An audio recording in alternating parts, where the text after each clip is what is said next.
Bonjour à tous. Alors aujourd'hui, je vais vous parler du DXY, donc l'indice du dollar, euh, et comment moi je l'utilise pour timer mes entrées sur les marchés des actions, des indices et des crypto-monnaies.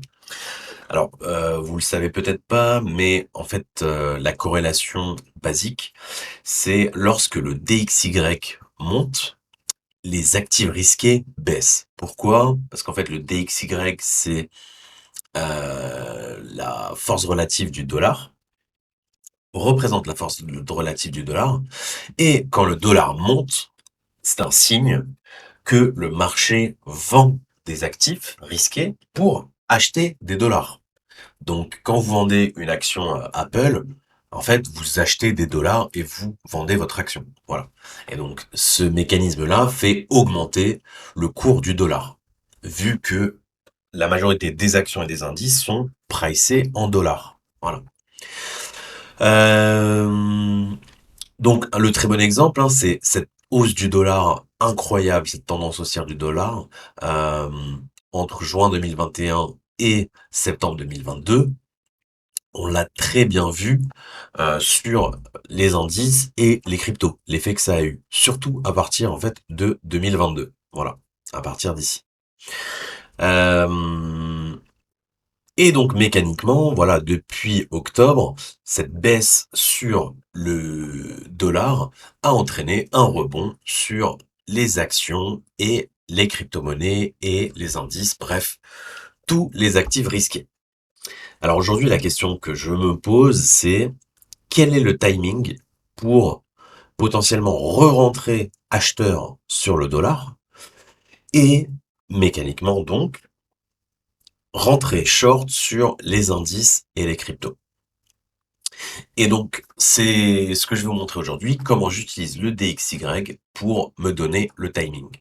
Alors, aujourd'hui, c'est un peu une journée particulière parce que on a le meeting du FOMC ce soir et euh, et en fait, ça va être un énorme catalyseur. Voilà. Pour la suite, on est aussi, voilà, le 3 mai, donc vous connaissez l'adage Sell in May Go Away.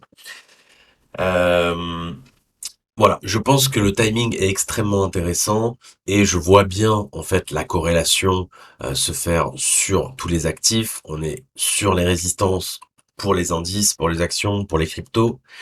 Il y a eu d'énormes gains qui ont été faits, hein, vous regardez Apple, Meta, Microsoft, etc.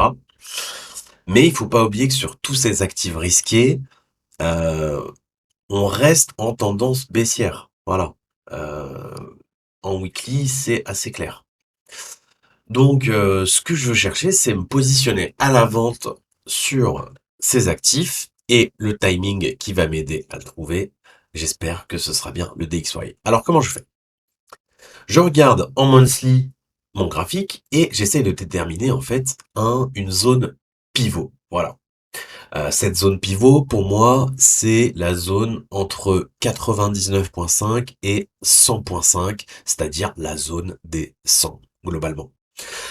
Cette zone des 100, comme vous pouvez le voir, on l'a à peine effleurée à deux reprises ici, hein, lors de la baisse, avec des belles mèches ici en mensuel. Mais on voit que voilà, cette pression baissière ne ralentit pas, ne frémit pas, malgré tout ce qui se passe. Alors, moi, ce que j'aimerais bien voir, ce serait un swipe de cette zone. Je vais vous le montrer en weekly pour redevenir bullish. Alors, avant de passer à la suite, pourquoi j'ai choisi ces zones-là? Tout simplement, hein. Voilà, on peut voir les zones résistantes dans le passé. Vous voyez, de 2015 à 2022, ces zones ont fait office de résistance. On le voit bien avec le corps de la bougie ici et ici. Voilà. Hop, je le mets au niveau de la mèche. Voilà, cet excès, je l'ai pas pris en compte vu qu'on est en dessous. Moi, ce qui m'intéresse, c'est les supports qu'on a en dessous et qui risquent de réagir. Et donc, moi, ma zone, elle est ici.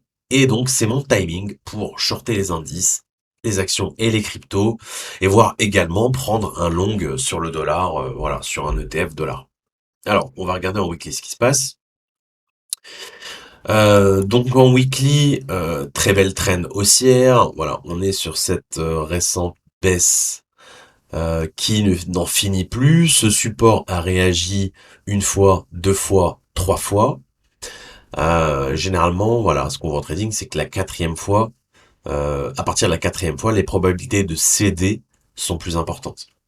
Donc, j'aimerais bien aujourd'hui, en plus, vu qu'on a un catalyseur avec le FOMC, qu'on ait ce catalyseur en fait baissier sur le dollar, qu'on vienne dans cette zone, mais tout simplement mécher cette zone pour repartir au-dessus.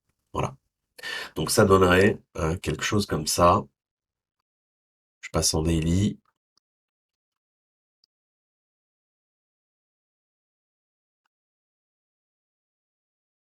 Voilà.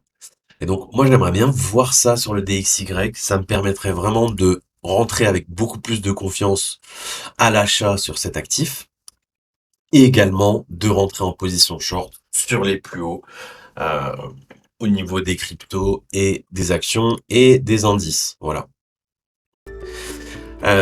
J'espère que cette vidéo vous a plu et je vous retrouve à bientôt.